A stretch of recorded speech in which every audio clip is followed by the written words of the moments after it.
data. I just want to welcome everybody on behalf of HEP and Linda Stark from Cal Poly. First, want to apologize for our technical difficulties when we tried to do this webinar last time, but I think everything is good shape here today. We have a very nice crowd, and you do have a few responsibilities. If you do get knocked off for any reason, you simply need to dial back in or re-click on the links that you used initially. The presenters do have cell phones in case we run into any problems. And you do have a place on the menu where you can ask questions. Linda and I will try to answer those questions at the end. And we will be recording the webinar and put that up on our website along with the PowerPoint. We have 30 plus webinars on matching gifts on our website.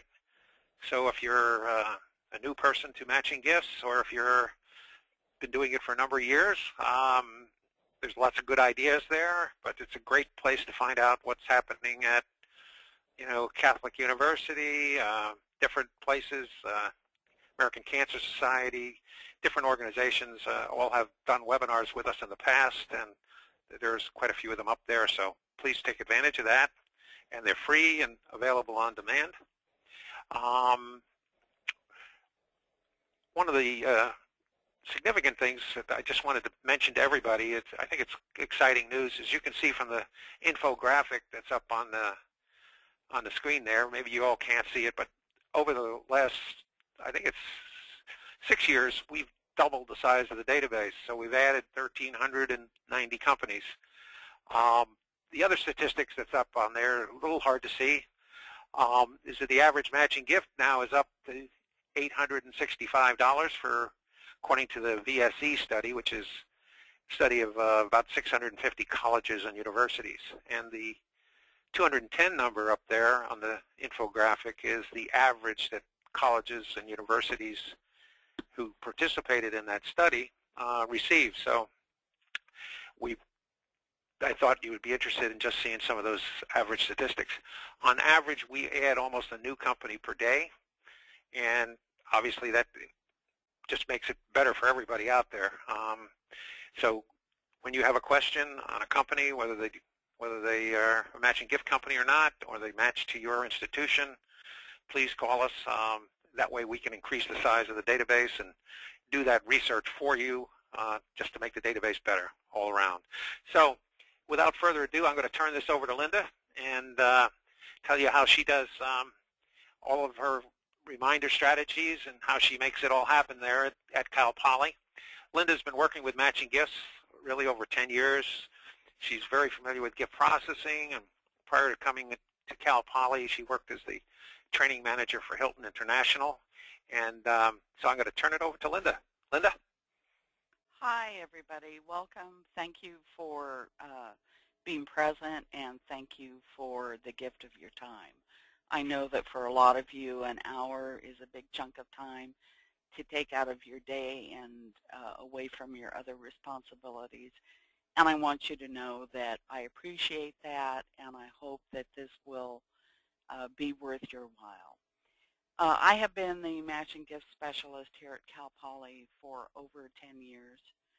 We have a basic approach to matching gifts, and that is to see our matching gift program as an issue of donor stewardship. If a donor is going to be generous enough to give us $500 or $1,000, then it is our obligation to see that the donor gets the maximum value for their gift, and one of the ways we do that is through matching. So for us, matching is an issue of donor stewardship, which leads to increased revenue for matching. But the foundation of the program is matching as a stewardship program. Linda, they asked if you could speak up a little bit. How is this better? Yes, that's better. Yes. Okay, thank you. Here is a real brief resume of some of my work experience and job experience. You can see I've been doing matching gifts for, actually it's over 8 years, gifts in kind, gift processors. So I have a lot of experience not only in matching gifts, but in receiving gifts and processing the gifts as well.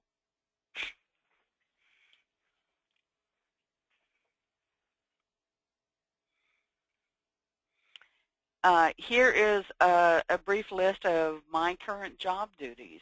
And I want you all to know that this is what I do on a daily basis. I've done it on a daily basis for over 10 years. So the information I'm going to pass on to you comes from direct experience of what works and what doesn't work. Our program, our matching program, has been #1 in the California State University system, not only for the last year, but for the last 10 years.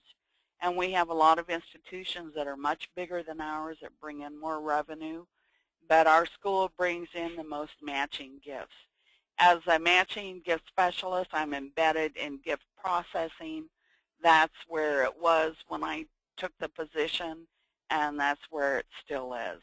And some of the things I do as a matching gift specialist are I complete and verify matching gift applications.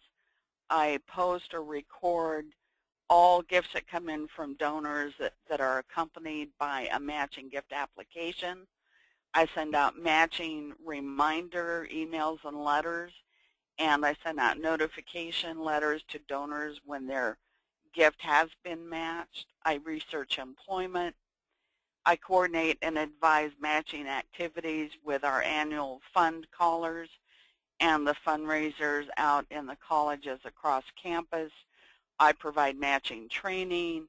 I devise the marketing strategies and the implementation, and I provide reports to campus entities. So I have a lot of experience in doing this.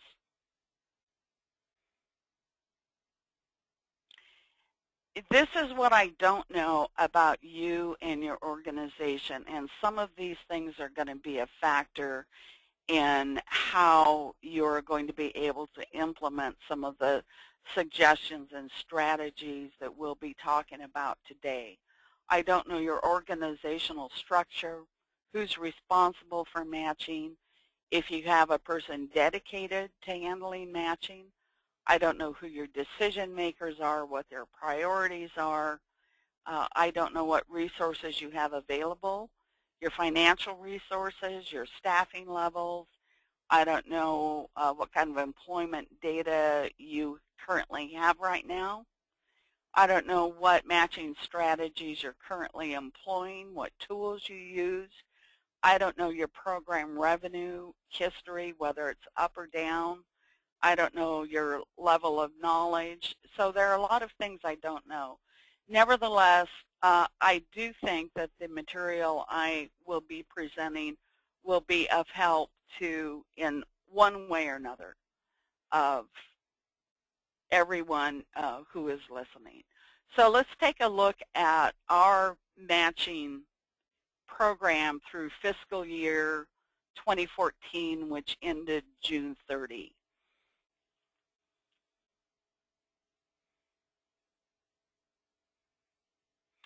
Here we go. As you can see at the top, there's 3 years worth of matching revenue from 2012 through 2014. You see the total amount for 2014 is $409,000 and some change. That is $66,500 more than last year. It's $42,000 more than 2012, even though you can see the gift count, the matching gift count, it has been relatively stable.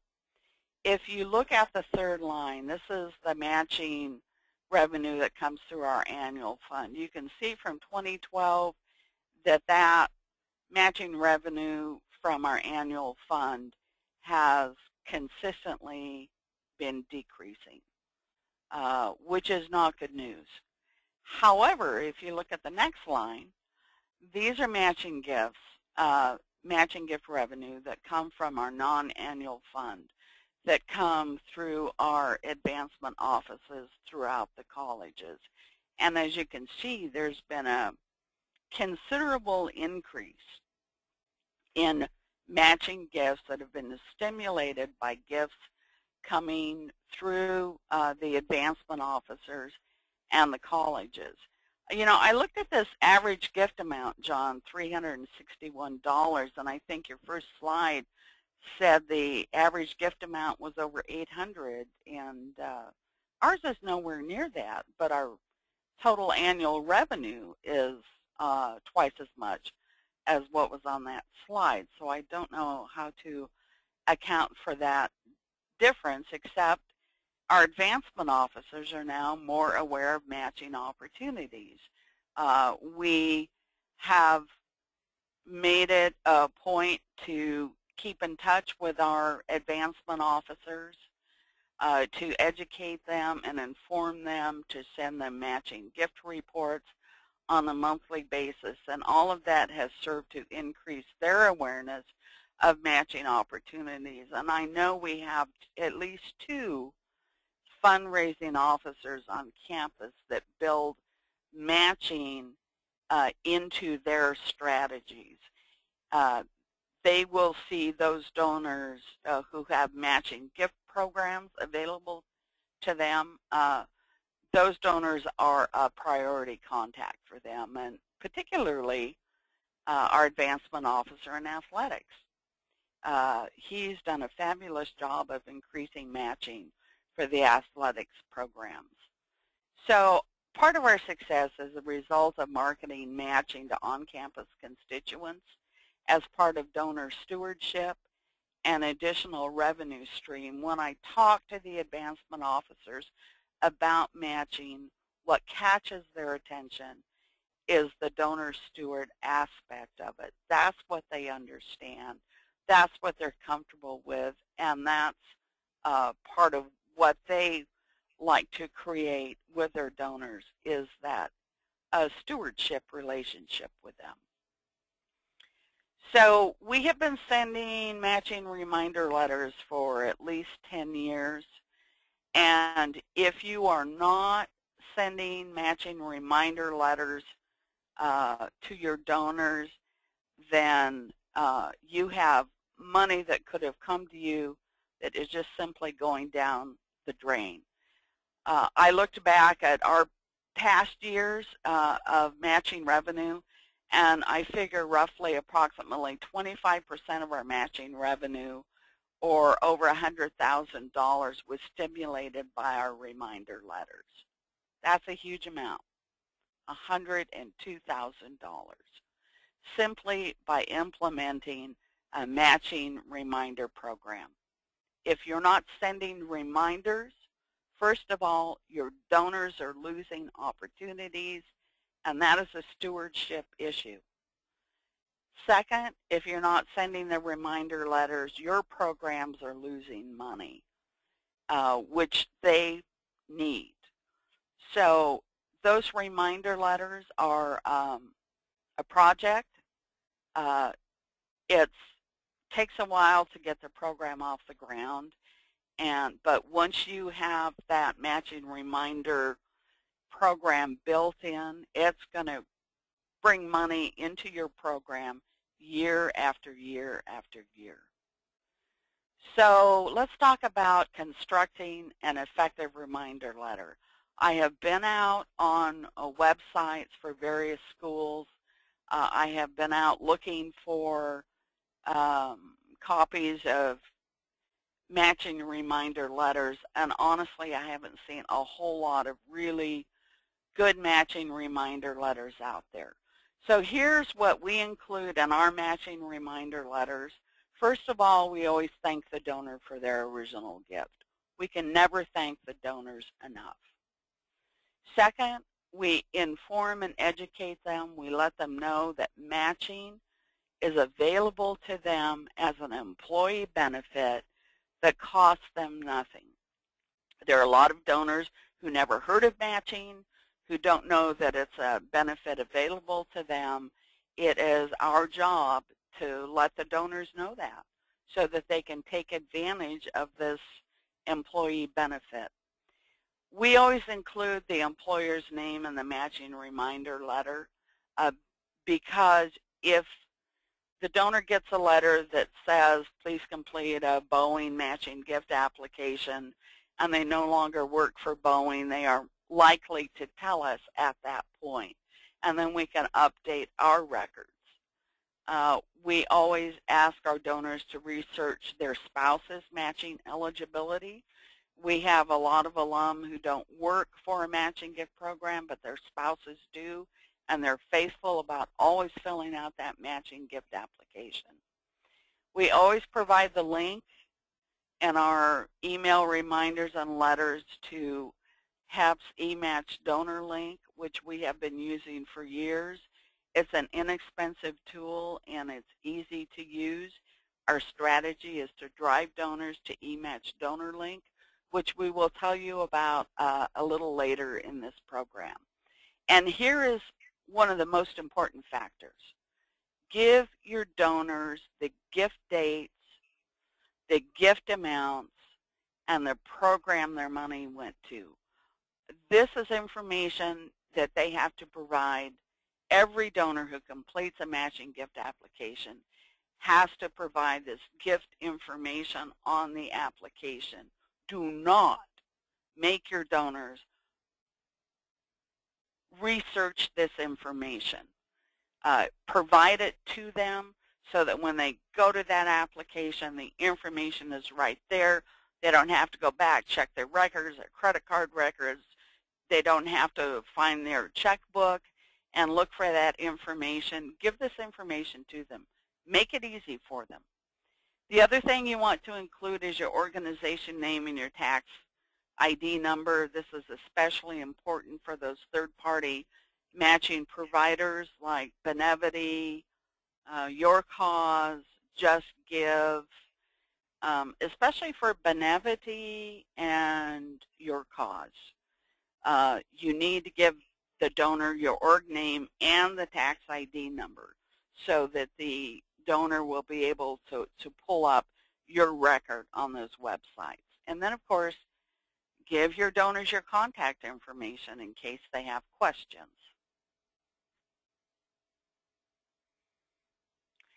I have a matching reminder letter mailing schedule.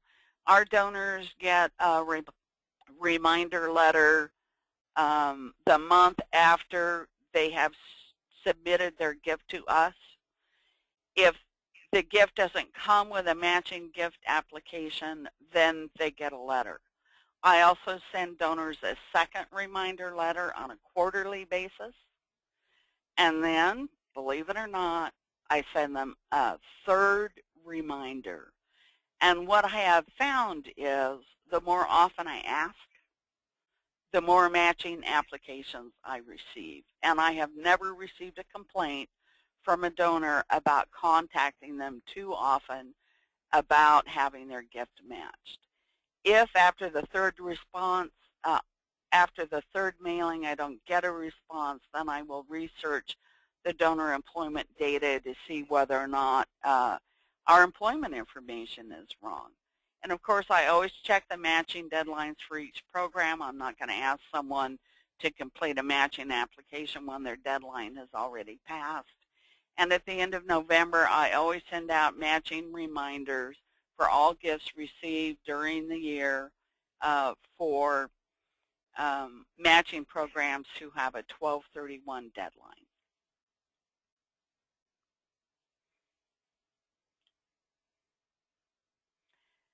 And these simple gestures create goodwill.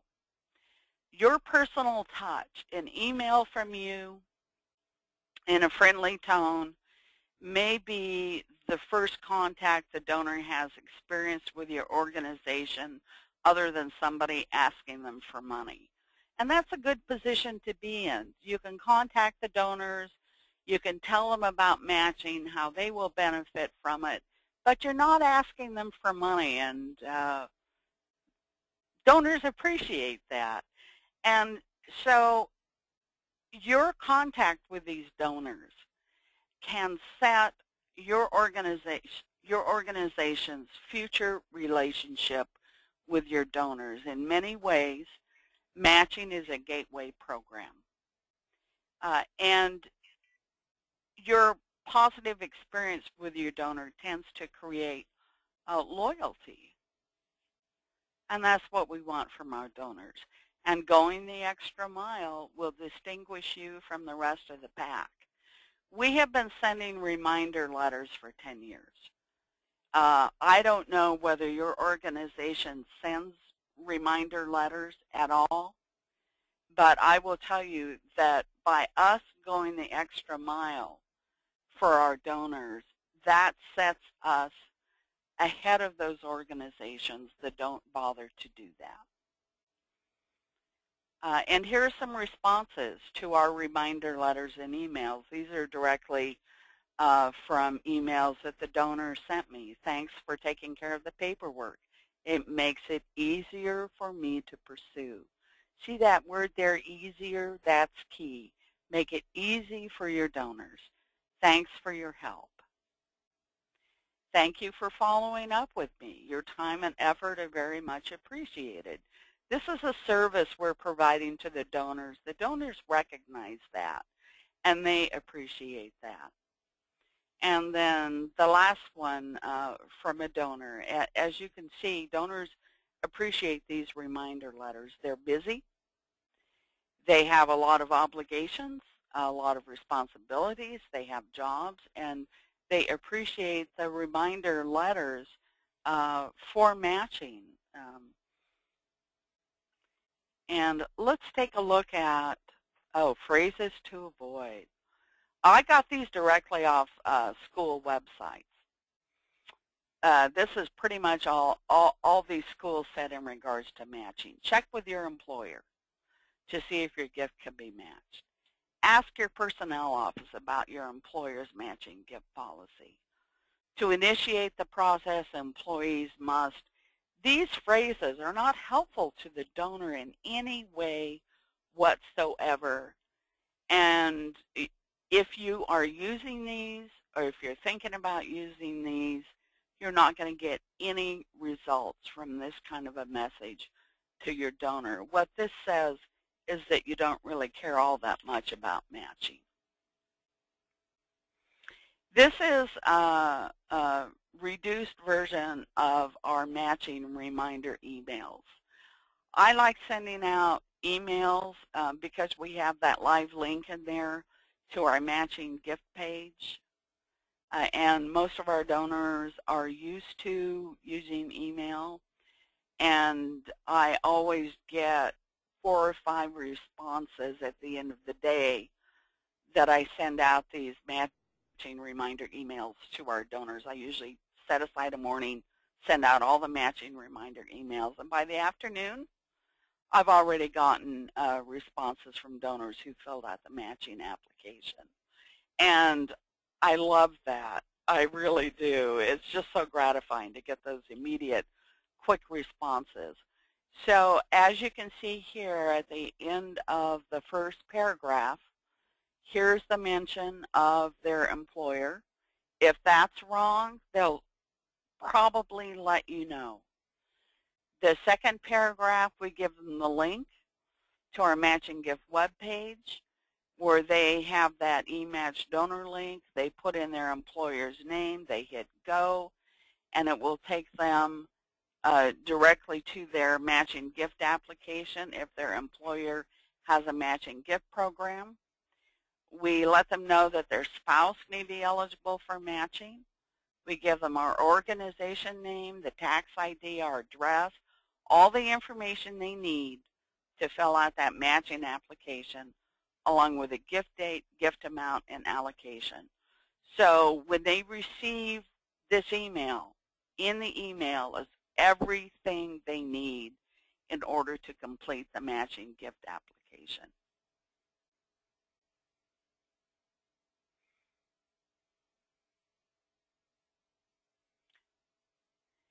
I send both letters and emails. I get a quicker response by emails.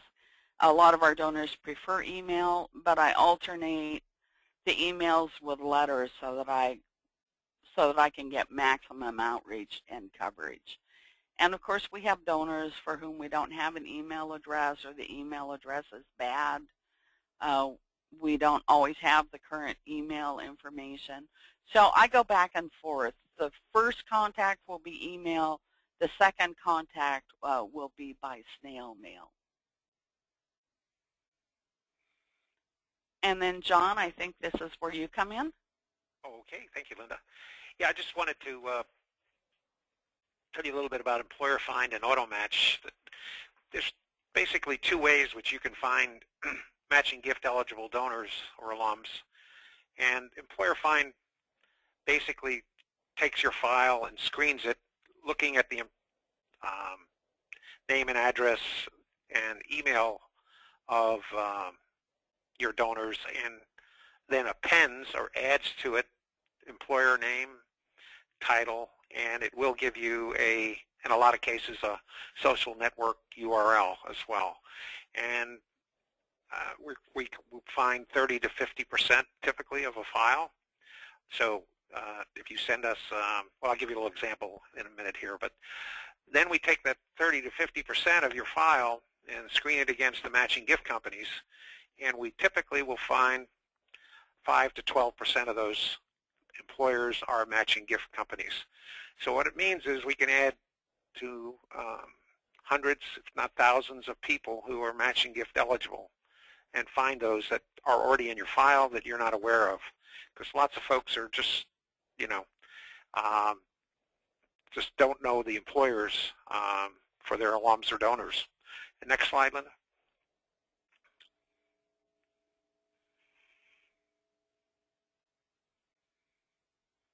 John? Yeah. Oh, okay. Thank you.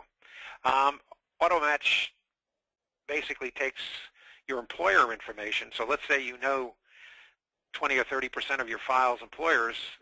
We can take that information and screen that for you and say, find that 5 to 12% that you're not aware of. So if you're looking to increase the number of folks in your matching gift eligible group, the combination of Employer Find and AutoMatch can find you lots more people. And with the average matching gift up there quite a ways now, it's very nice return on your investment. Next slide, Linda. So just to take an example, just to make sure everybody understands, it's a two-step process basically. But if you had 10,000 records in your file and you sent them in, we would find, let's say, take the low amount, 30% or 3,000 donors, and we would find their employer information. We can then find, typically it's around 10%, 1 in 3,000 of those will work for a match, will work for a company, and then roughly 300 of those will be matching gift eligible. So it works out quite nice. You only pay for the employer information we find, and you can use that information for major gifts, career services, lots of different parts of your organization can use employer information. So I just will pass it back to you now, Linda. Go ahead. Yeah, I would like to say one thing about this bullet point. You have the recurring revenue of the matching gift once it's secured, and that's true. If you can get a donor to complete a matching gift application for the first time, they're much more likely to continue doing that. The problem is overcoming that barrier of having them do it for the first time. But once they do it, they will more likely than not continue to do it without a whole lot of prompting from you. So the other strategy that we employ, other than the matching reminder letters, is we drive our donors to have eMatch donor link. This is a little more passive than the matching reminder program. but it is effective, it is cost effective, and it produces results. And this is something that your organization can put into place, at least parts of this, almost immediately with very little investing in time or resources. So I would suggest putting some of these more passive strategies into place while you're building your matching reminder program. So sending donors to eMatch Donor Link gives them the capability of doing their own matching research eligibility, which means that I don't have to do it. I had a student assistant for 20 hours a week that I lost some years ago, so I had to find ways of making more effective use of my time, and using eMatch Donor Link, driving donors to eMatch Donor Link was a part of that process. And if the donor is eligible for matching, eMatch will give them direct access to their matching applications. It will also reduce your administrative time and effort. It allows donors to proceed at their own pace, and it reduces the number of reminder letters that you'll be mailing every month. And a quicker donor response to your matching reminders or your e-letters sending donors to eMatch Donor Link means they will get to that application quicker, which means that most of the applications your donors complete will be completed within their program deadlines, and that's important. So here is a slide. John provided this with me. If you see down at the very bottom, it says enter company name here to see if they match donations. This is eMatch Donor Link. The donor puts in Boeing or Lockheed or Wells Fargo or Cigna, and then they hit search, and then what comes up? Oh, this is what the donor sees. Look, this is State Farm. These are links. Each one of these links will take the donor directly to their State Farm matching gift application. So eMatch Donor Link is easy for the donors to use, and it helps overcome the donor reluctance to complete their matching application, and it helps overcome that barrier of first-time completion of a matching gift application. And then the donor clicks on that link, and this is what they see. They have a phone number to call, they have an email address, they have information about their matching program minimum and maximum matching amounts, the total annual amount that will be matched, all of the information that the donor needs in order to complete the matching gift application. And donors really like using this, and they really like having direct access to this information. So we do a lot of marketing of eMatch Donor Link. It's a service that HEP provides. It's once you pay for it, you can use it as many times as you want. You can be as creative as you want about figuring out where to place the eMatch Donor Link. It is on our matching gift webpage, and so we add that matching page web address to our pledge coupons that are mailed out. We add our matching gift webpage to many of the e-communications that go out. We add that link to our matching webpage to newsletters and magazines. It is added to gift receipts, and here's a big one. We added that eMatch Donor Link to our online giving page. So your donor goes online to make a credit card gift. You have that search field right there on that page, and the donor can go out and check right away to see if their gift is eligible for matching. I think 17% of our matching gifts come through online giving that has that search field on it. So this is a huge thing here. It took me a long time to get this added to our online giving page, and it has really paid off. It's turned out to be a marvelous strategy. Here is part of our official gift receipt. As you can see, it has the gift amount here, the gift date, and then this last sentence, your employer might match this gift. Find out at, and then it gives our matching web address where the eMatch search field is. Every month I get matching gift applications that actually come in with a copy of the gift receipt, so I know that the matching application was stimulated by this gift receipt.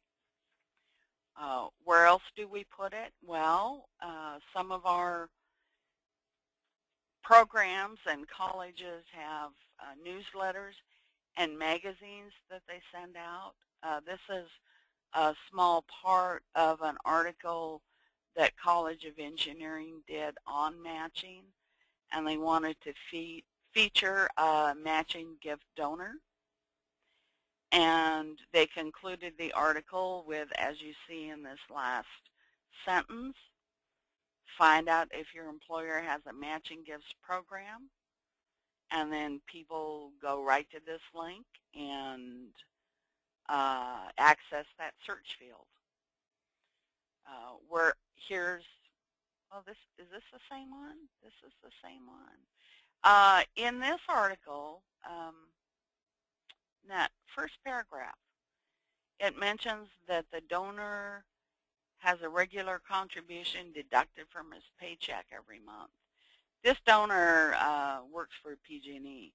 PG&E has an employee giving program through payroll deductions, which are automatically matched.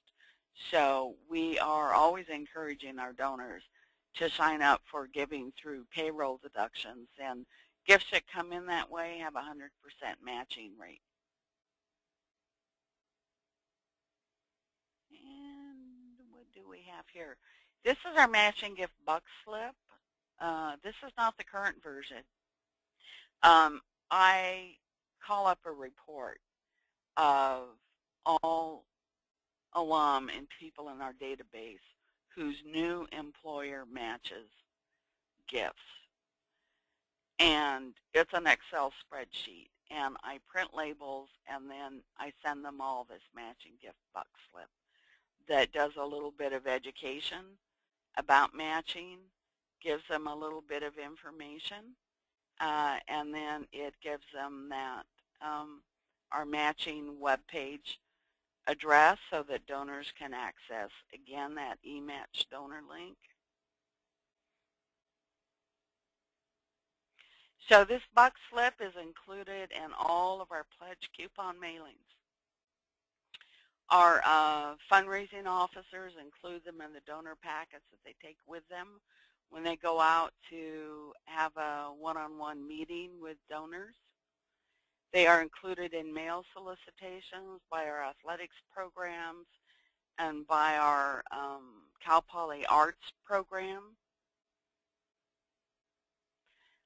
They are mailed as a postcard for donors, and they are also placed in newsletters and magazines, and our alumni staff always takes a stack of them when they have alumni events. So these are really handy. I have them printed on campus. I can have 3,000 printed for $300. So these are real affordable. This is a really affordable tool for marketing your matching. And then this is, I just got this day before yesterday. This is from our College of Engineering, who has really partnered with us in promoting matching. because they get more matching gifts than any other college. It used to be our College of Business got the most matching gifts, but now it's engineering. They send out matching reminders in early October for their alumni donors who work for a matching program. They always have a really cool graphic, a really good photo. This is this year's.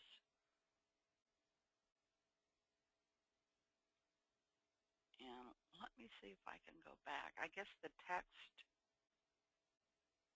nope, there's some text that goes with this. This is part of a brand new brochure printed by Planned Giving. And as you can see, the second paragraph, they mention matching. And they were just so tickled to do this. And they're hoping it will pay off for them in terms of dollars and cents. So people here on campus are really starting to get on board with matching because they see it as donor stewardship gesture as well as a revenue producing program.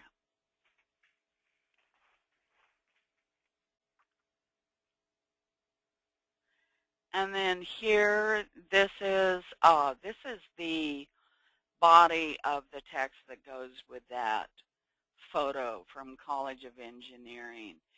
As you can see, they have, this is sent out as an email. They provided the donor with a org name, with their tax ID.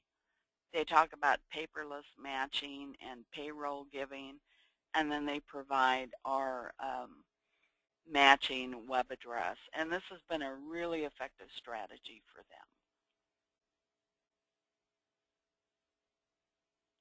Here's our pledge coupon. This is a really old one, but nevertheless, you get the point. The donor puts in their company name. We send them to our matching web page. This is so easy to put into place. You just change the template on your pledge coupon. You just add a line or two onto your gift receipts. It doesn't cost any money, and it produces results. And you can't get any better than that.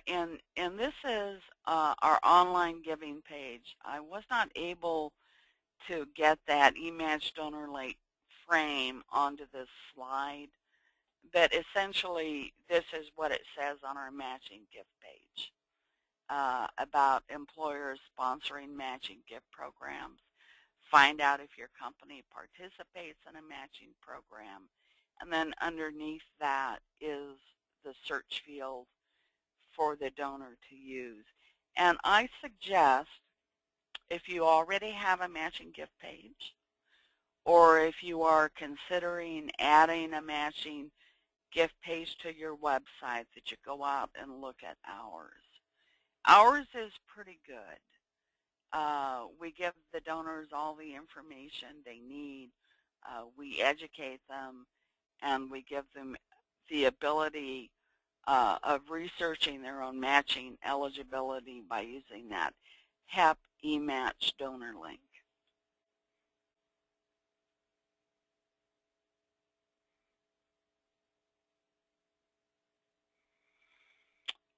This is my motto. I might actually be overdoing this. I don't know. This is one of my favorite things to say. If you always do what you always did, you'll always get what you always got. For a lot of you, it's not an issue of doing more of what you're doing or doing it better or doing it harder. It's an issue of just doing something different, of employing some new strategies, of experimenting with different ways of doing things, of using your creativity, which a lot of you in the kinds of jobs that you have don't always have the opportunity to employ your creative side. But when it comes to building a matching gift program, This is one of those areas where your creativity is a real gift and can help make your program a success. Reminder letters will increase your matching gifts revenue, just flat out. There are no ifs, ands, or buts about that. It is not easy to work with your tech people to get the information you need in order to send out these matching gift letters, but it is certainly worth the effort. When for us, it means over $100,000 a year in matching gifts. So it's worth whatever resources have to go into it for your organization to get it going. And you're also going to have happier donors.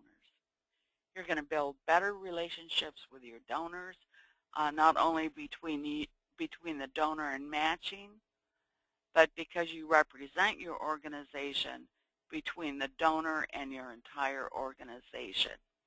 You get to start out a relationship with your donor with the right foot, and that's what you want. And donors appreciate your help in guiding them towards making the best use of their resources and their money. Driving your donors to eMatch Donor Link, like we have done, is a somewhat passive program or strategy, but it is very effective. It's inexpensive to put into place. It takes little resources, either financial or staff-wise. It's well worth the money. And once these strategies are put into place, the maintenance and expenses, your expenditures, are going to be minimal.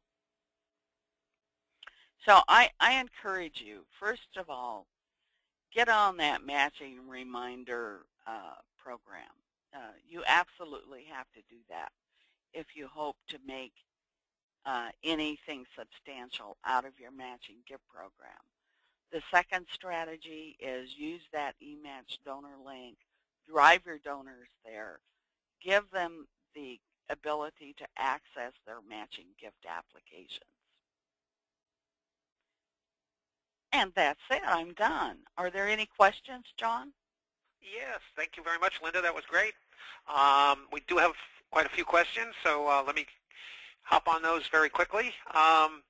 Where's the David's asking, where can you get some examples of matching gift applications? He can get them from Gift Plus Online, or I can send him some matching applications that I have in our library, but most of the matching applications these days are electronic. They're online. Right.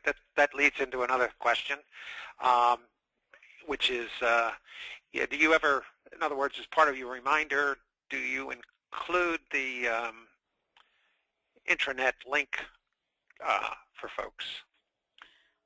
No. I used to do that.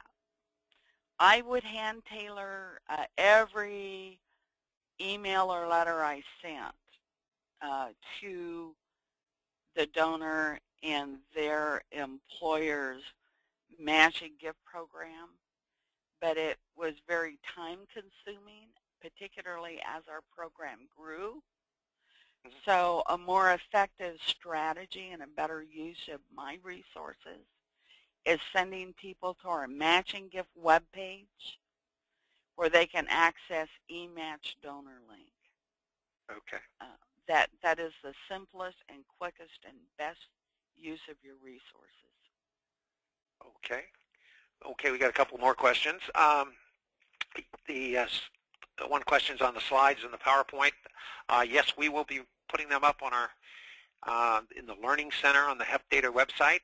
So look for them Monday or Tuesday. We'll have those up for you. That's a question from Helen. Michelle's asking, does the donor link search results indicate the types of organizations that the company will match to. I could take a stab at that if you want. Please. Yeah, if you're let's say a church organization, the way eMatch is built is that only companies that will match to churches will appear. So in other words, if you type in company XYZ, if XYZ doesn't match to churches, it will not show up in the eMatch donor link. Only companies that will match to your type, when we set them up, only the ones that will match to your type of organization, your type of nonprofit, will be searchable. And the results will only come up for companies that will match to your organization. So I hope that answers your question there, Michelle. Do you want to add anything to that, Linda? Yes. I work with our local public radio station, the NPR station, and I have worked with our local food bank and more recently Big Brothers Big Sisters, helping them with their matching program and their matching efforts. And besides HEP's eMatch donor link, we use HEP's Gift Plus Online, which is a full page of information about the matching program, whether it matches gifts to food banks, gifts to athletics, gifts to zoos, gifts to aquariums, gifts to libraries, gifts to universities, gifts to high schools. We have always used Gift Plus Online and eMatch donor link. And I use Gift Plus Online a lot for just this kind of thing, particularly when I'm advising the food bank or Big Brothers Big Sisters. I'll go out and look, and Gift Plus Online will tell me whether these organizations are eligible for matching. Okay. And maybe you want to talk a little bit about Gift Plus, because I consider that an essential part of our program. Yeah, just quickly, we only got a couple of minutes. Gift Plus is a database of all the companies that will match gifts, and it tells you which types of nonprofits they will match to. So like Linda says, PBS stations, they'll match to that. They'll match to Food for Hunger programs. They'll match to rescue missions. It'll break that down for you and tell you what they will match to. So it gives you the details, how much, what's the latest update, what's the form, is the program changed? Because the forms change, programs change. We get 30 or 40 changes a day to the database. But I've got a couple more questions here. As one of them, what's the cost of setting up an eMatch donor link? It varies depending on the size of your nonprofit. Larger nonprofits pay more, and smaller ones pay a little bit less. But I think you could say on average, it's again depends on the size of your institution, but an average would be around $650 a year. So just a couple of matching gifts, would more than cover it, and so it's a very worthwhile investment, and it gets updated daily. So it's, as Linda says, it's pretty much a requirement, I think, for most people today. I got a question here from Tanya, and I hope I'm pronouncing that right. This is for Linda. Do you find most donors are still geographically in the same area? In other words, Tanya's from an elementary school, private school, and she was just wondering, do you find that the donors are still in the same geographical area? Ours are, because we have a big engineering program, and we're out here in California, and we're here in San Luis Obispo on the coast, about midway between San Francisco and Los Angeles. So we have a computer science, computer engineering program. So we have a lot of our alum living up in the Bay Area, particularly in Silicon Valley. But the aerospace engineering companies are also up in Northern California, and the aerospace engineering companies are also down in Southern California as well. And then, of course, up in Seattle. Boeing is up there, and then Microsoft is in Redmond. So yes, there are some important geographic locations where our alum tend to congregate. Yeah, I think the other side of that coin is that folks do move around a lot more than maybe they did, years ago, geographically speaking. So some of your donors obviously are, probably spread around the country, and some are overseas, I'm sure even. But we just signed up a client in Singapore, a little private school. So we have lots of Catholic high schools that use this, and lots of prestigious private schools that use eMatch DonorLink because it's fairly inexpensive, and it gives you the access to the forms and the links, which are vital to getting a matching gift process, basically. So let me see if there's any more questions here before we wrap up. See the cost, I think, and I did mention the slides will be available, and let's see. I think we covered the online donations. Linda mentioned that 17% of their matching is tied to the online donation form. So some folks have us integrated right into the donation form. But obviously there's a lot of folks that are not tied into the online donation form, and those folks use eMatch for lots of reasons. People use them for walks, peer-to-peer fundraising, all kinds of other special events and special programs. So, but I think that's about all the questions. And let's see. We do integrate with most of the major software manufacturers out there. Blackbaud will actually be at their conference here coming up. And we work with Illusion, eTapestry, and iModules, all kinds of companies we're integrated with. So thank you for your time today, and thank you, Linda, for very insightful and informative webinar. We appreciate all your efforts, Linda. Thank you. Yes. Thank you, everybody. Thank you. Have a good weekend. Yeah, there you go. Bye-bye, everyone.